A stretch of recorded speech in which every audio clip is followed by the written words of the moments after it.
Instead of going into hypnosis, but I'll jump in at any time I can. Didn't that feel good? Now, I want to do another little demonstration for you. Hang on just a second. Look what happens. I'm going to wrap this rubber band around my fingers 1 time, 2 times, 3 times. Ouch. Look what happens when I try to pull my fingers apart. They stick together, okay?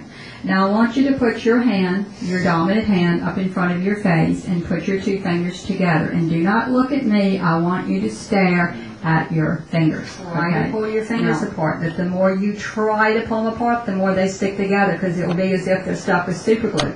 And the more that you focus and listen and concentrate on my suggestions, the more powerful this suggestion is going to be. So do not look at me, stare at your fingers. And I want you to imagine, make believe or pretend I'm wrapping this rubber band around your fingers 1 time, 2 times, 3 times, ouch, 4 times. And that rubber band is squeezing your fingers tighter and tighter together.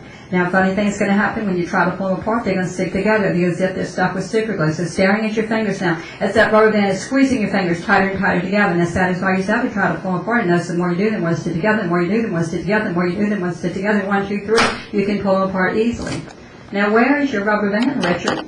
Did you see a real one there? Paula, where is the rubber band? Give it to me. Do you understand how powerful suggestion is?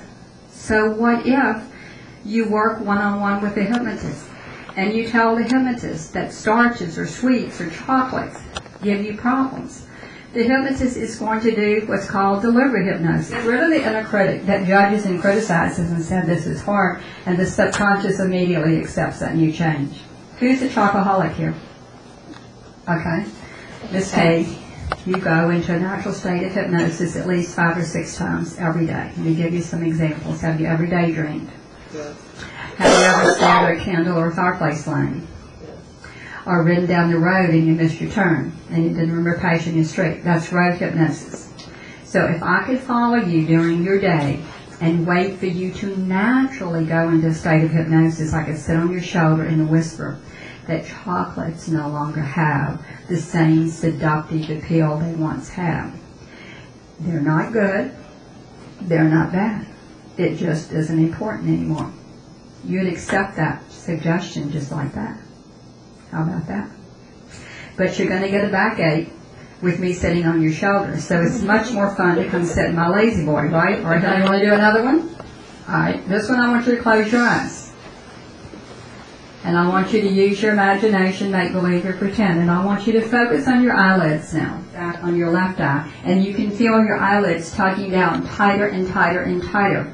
Now, a funny thing's going to happen. I'm going to tell you to try to open them in a moment. And when you try to, they lock down even tighter. It's going to be as if they're stuck with super glue because the heavy weight of those sacs will not allow your eyes to open. So focusing on your eyelids now is those sacs are causing your eyelids to slam down tighter and tighter and tighter. Now satisfy yourself and try to open them. And notice the more you do, the more they lock down. The more you do, the more they lock down. The more you do, the more they lock down. And 1, 2, 3, you all can open your eyes easily. Now look, you almost had to drive home with your fingers stuck together like this. You see how powerful suggestion is. So when you're hypnotized, you're in the most highly suggestible state to accept suggestion. And that's how hypnosis works. Okay? Wasn't that fun?